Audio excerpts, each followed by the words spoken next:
tried launching my game. Boom! DirectX error popped up. Classic. So I opened Google and searched DirectX Runtime Installer. Clicked the top Microsoft link and hit that download button.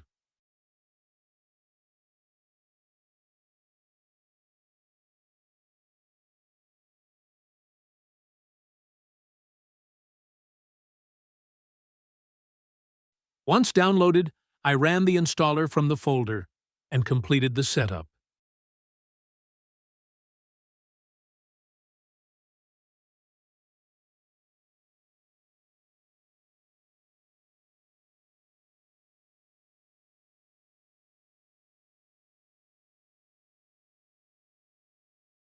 Now back to the game folder, launch the game, and guess what?